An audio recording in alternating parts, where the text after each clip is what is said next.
Hi friends, welcome back to my channel. ಇವತ್ತು ಒಂದು ಆರೋಗ್ಯಕರವಾದ ಇಡ್ಲಿ ಚಟ್ನಿ, ಅದ್ರ ಜೊತೆ ತುಂಬ ಸರಳವಾದ ಸಾಂಬಾರ್. ನೋಡಿದ್ರಲ್ಲ ಎಷ್ಟು ಹತ್ತಿಯಂತಹ ಮೃದುವಾದ ಈ ಇಡ್ಲಿ. ಇದು ಯಾವ ರೀತಿ ಇಡ್ಲಿ ಅಂತ ನಿಮಗೆ ಗೊತ್ತಾದರೆ ರಿಯಲಿ ಫ್ರೆಂಡ್ಸ್, ಈ ರೀತಿ ಇಡ್ಲಿ ಮಾಡಿ ಆರೋಗ್ಯಕರವಾಗಿರ್ಬೋದಾ ಅಂತ ನಿಮಗೆ ಅನಿಸುತ್ತೆ. ನೋಡಿ ಯಾವ ರೀತಿ ಹತ್ತಿಯಂತಹ ಸ್ಪಾಂಜ್ ಥರ ಇದೆ, ತುಂಬ ರುಚಿಯಾಗಿರುತ್ತೆ. ಅದ್ರ ಜೊತೆ ತಟ್ಟಂತ ಒಂದು 10 ನಿಮಿಷದಲ್ಲಿ ಈ ಸಾರು ಮಾಡ್ಬೋದು. ಇಡ್ಲಿ ಜೊತೆ, ಅನ್ನದ ಜೊತೆ ಪರ್ಫೆಕ್ಟ್ ಆಗಿರುತ್ತೆ ಈ ಸಾರು. ಅದ್ರ ಜೊತೆ ರುಚಿ ರುಚಿಯಾದಂತಹ ಒಂದು ಶೇಂಗಾ ಚಟ್ನಿ ಕೂಡ ಈ ಇಡ್ಲಿ ಜೊತೆಗೆ ತುಂಬ ಚೆನ್ನಾಗಿರುತ್ತೆ. ಹಾಗಾಗಿ ಯಾವ ರೀತಿ ಮಾಡಿದ್ದೀನಿ ಅದೇ ರೀತಿ ಒಮ್ಮೆ ಮಾಡಿ, ನಿಮ್ಮ ಫೇವ್ರೇಟ್ ಆಗಿಬಿಡುತ್ತೆ. ಈ ಇಡ್ಲಿ ಸ್ಪೆಷಲ್ ಆದ ಇಡ್ಲಿ ಅಂತ ಹೇಳ್ತೀನಿ. ಯಾವ ರೀತಿ ಮಾಡೋದಂತ ಕೂಡ ತೋರಿಸ್ತೀನಿ ನೋಡಿ. ಈ ಇಡ್ಲಿ ಜೊತೆ ಈ ಸಾರು, ಈ ಚಟ್ನಿ, ರಿಯಲಿ ಫ್ರೆಂಡ್ಸ್, ಇದರ ರುಚಿ ನೀವು ಒಮ್ಮೆ ನೋಡಿದರೆ ಮತ್ತೆ ಮತ್ತೆ ಮಾಡ್ತೀರಾ. ಚಿಕ್ಕ ಮಕ್ಕಳಿಂದ ಹಿಡಿದು ದೊಡ್ಡವರು ಎಲ್ಲರೂ ತಿನ್ಬೋದು. ಅಷ್ಟೊಂದು ಆರೋಗ್ಯಕರವಾದ ಈ ಇಡ್ಲಿ ರೆಸಿಪಿ. ಬನ್ನಿ ಯಾವ ರೀತಿ ಮಾಡೋದು ಅಂತ ನೋಡೋಣ. ಇಲ್ಲಿ 1 ಗ್ಲಾಸಲ್ಲಿ ನಾನು ರಾಗಿ ತೊಗೊಂಡಿದ್ದೀನಿ ನೋಡಿ.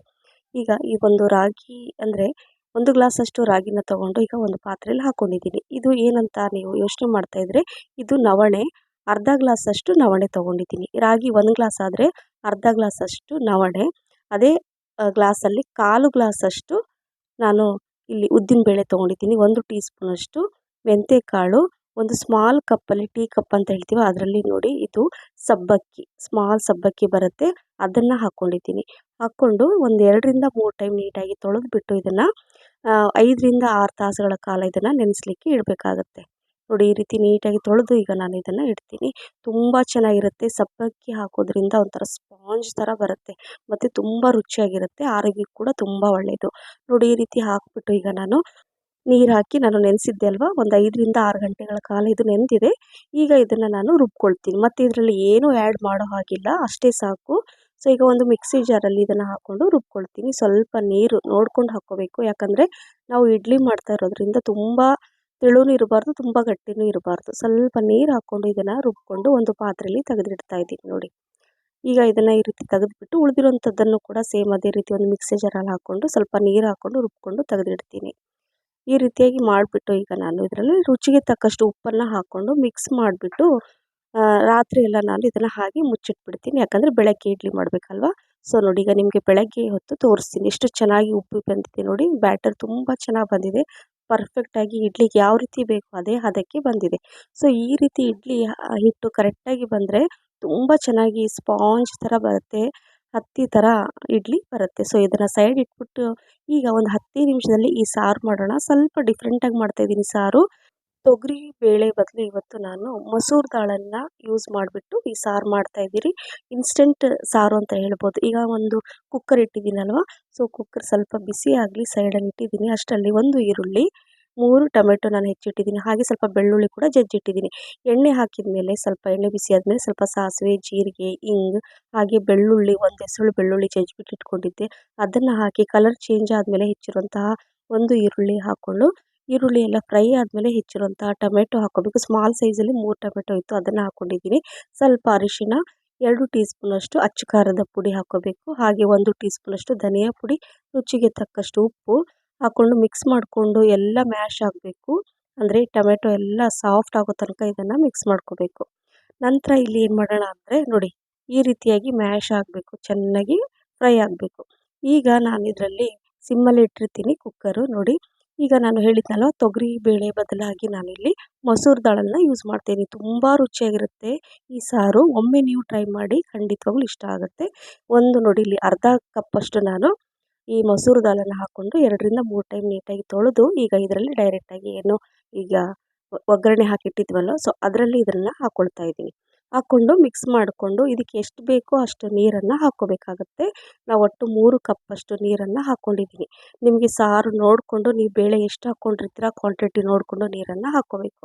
ಸೊ 3 ಗ್ಲಾಸಷ್ಟು ನೀರು ಹಾಕ್ಕೊಂಡು ಮಿಕ್ಸ್ ಮಾಡಿಕೊಂಡು ಈಗ ಇಲ್ಲಿ ಸ್ವಲ್ಪ ಕೊತ್ತಂಬರಿ ಸೊಪ್ಪನ್ನು ಹೆಚ್ಚಿಟ್ಟಿದ್ದೆ, ಅದನ್ನು ಹಾಕ್ಕೊಳ್ತಾ ಇದ್ದೀನಿ.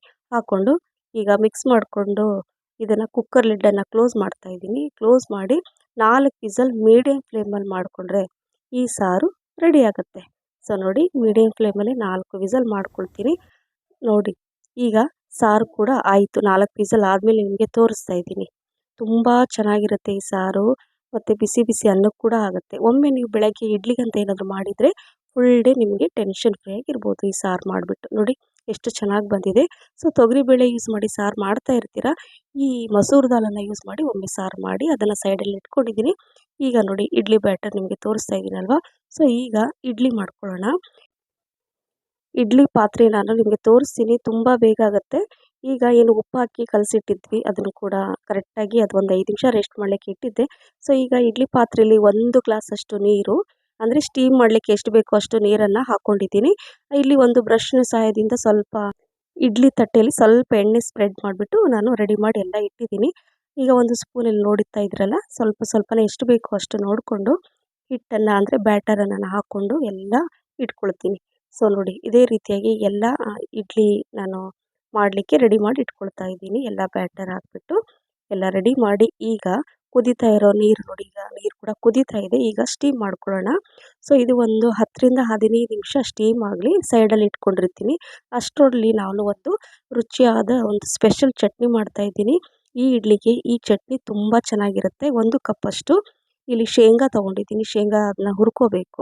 ಶೇಂಗಾ ಸ್ವಲ್ಪ ಕಲರ್ ಚೇಂಜ್ ಆದಮೇಲೆ ಒಂದು 5ರಿಂದ 6 ಹಸಿಮೆಣಸಿನ್ಕಾಯಿ, 1 ದೊಡ್ಡ ಹೆಸರು ಬೆಳ್ಳುಳ್ಳಿ ಅದನ್ನು ಕೂಡ ಇದರಲ್ಲಿ ಹಾಕ್ಕೊಂಡು ಮಿಕ್ಸ್ ಮಾಡ್ಕೊಂಡು ಹುರ್ಕೊಳ್ತಾ ಇದ್ದೀನಿ. 1 ಟೀ ಸ್ಪೂನಷ್ಟು ಜೀರಿಗೆ, ಹೇಳಿದ್ನಲ್ವ ಸ್ಪೆಷಲ್ ಚಟ್ನಿ, ಆರೋಗ್ಯಕರವಾದ ಚಟ್ನಿ ಅಂತ. ನೋಡಿ ಎಷ್ಟೆಲ್ಲ ಕರಿಬೇವು ನಾನು ಹಾಕ್ಕೊಂಡಿದ್ದೀನಿ.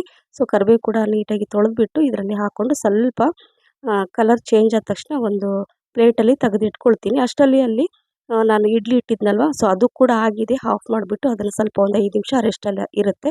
ಅಷ್ಟರಲ್ಲಿ ಚಟ್ನಿ ಕೂಡ ಮಾಡ್ಕೊಳ್ತೀನಿ. ಒಂದು ಮಿಕ್ಸಿ ಜಾರಲ್ಲಿ ನಾನು ಏನೆಲ್ಲ ಹುರಿದಿಟ್ಟಿದ್ನಲ್ವ, ಸೊ ಅದನ್ನು ಇದರಲ್ಲಿ ಹಾಕ್ಕೊಂಡು ಸ್ವಲ್ಪ ಶುಂಠಿ, ರುಚಿಗೆ ತಕ್ಕಷ್ಟು ಉಪ್ಪು, ಸ್ವಲ್ಪ ನೀರು ಹಾಕ್ಕೊಂಡು ಇದನ್ನು ರುಬ್ಕೊಳ್ತೀನಿ. ಈ ಶೇಂಗಾ ಚಟ್ನಿ ತುಂಬಾ ರುಚಿಯಾಗಿರುತ್ತೆ ಫ್ರೆಂಡ್ಸ್. ನೋಡಿ ಈ ರೀತಿಯಾಗಿ ರುಬ್ಕೊಂಡು ಒಂದು ಪಾತ್ರೆಯಲ್ಲಿ ತೆಗೆದಿಡ್ತಾ ಇದ್ದೀನಿ. ಸ್ವಲ್ಪ ನೀರು ಹಾಕ್ಕೊಂಡು ಮಿಕ್ಸ್ ಮಾಡಿಕೊಂಡು ನೋಡಿ ಒಂದು ಹದಕ್ಕೆ, ಅಂದರೆ ತುಂಬ ಗಟ್ಟಿನೂ ಅಲ್ಲ, ತುಂಬ ನೀರಾಗೂ ಇರಲ್ಲ, ತುಂಬ ಚೆನ್ನಾಗಿರುತ್ತೆ ಈ ಶೇಂಗಾ ಚಟ್ನಿ. ಸೊ ಈ ರೀತಿಯಾಗಿ ಶೇಂಗಾ ಚಟ್ನಿ ಕೂಡ ರೆಡಿ ಆಯಿತು. ಇದಕ್ಕೆ ನೀವು ಒಗ್ಗರಣೆ ಕೂಡ ಕೊಡ್ಬೋದು. ಇಲ್ಲಿ ನಾನು ಒಗ್ಗರಣೆ ಕೊಡ್ತಾ ಇಲ್ಲ. ಸೊ ನೋಡಿ ಈಗ ಇಡ್ಲಿ ಕೂಡ ನಾನು ತೋರಿಸ್ತೀನಿ ನೋಡಿ. ಇಡ್ಲಿ ಎಷ್ಟು ಚೆನ್ನಾಗಿ ಬಂದಿದೆ ಅಂದರೆ ತೋರಿಸ್ತೀನಿ ನೋಡಿ ಒಂದೊಂದಾಗಿ. ಹಿಂಗೆ ಮುಟ್ಟಿದ ತಕ್ಷಣ ಒಂಥರ ಸಾಫ್ಟಾಗಿ ಸ್ಪಂಜ್ ಥರ ಹತ್ತಿ ಥರ ಇದೆ ಈ ನವಣೆ ರಾಗಿ ಇಡ್ಲಿ, ಸಬ್ಬಕ್ಕಿ ಇಡ್ಲಿ ಅಂತ ಕೂಡ ಹೇಳ್ಬೋದು. ಸೊ ನೋಡಿ ಎಷ್ಟು ಚೆನ್ನಾಗಿ ಹತ್ತಿ ಥರ ಇದೆ. ನಿಮಗೆ ಪದೇ ಪದೇ ಹೇಳ್ತಾ ಇದ್ದೀನಿ, ಯಾಕಂದರೆ ತುಂಬ ಚೆನ್ನಾಗಿರುತ್ತೆ. ನೋಡಿ ತೋರಿಸ್ತೀನಿ ಅಲ್ವಾ. ನೋಡಲಿಕ್ಕೆ ಎಷ್ಟು ಚೆನ್ನಾಗಿದೆ ಅಂದರೆ ನೀವು ಬೆಳಗ್ಗೆ ಮಾಡಿ ರಾತ್ರಿ ಇಟ್ಟರು ಕೂಡ ಅಷ್ಟೇ ಚೆನ್ನಾಗಿರುತ್ತೆ. ಹಾಗಾಗಿ ನೀವು ಆವಾಗವಾಗ ಆರೋಗ್ಯಕರವಾದ ಬ್ರೇಕ್ಫಾಸ್ಟ್ಗೆ ನೀವು ಇದನ್ನು ಮಾಡ್ಬೋದು. ಮಕ್ಕಳ ಬ್ರೇಕ್ಫಾಸ್ಟಿಗೂ ಆಗುತ್ತೆ, lunch box, dinner any time ನೀವು ತಿನ್ಬೋದು.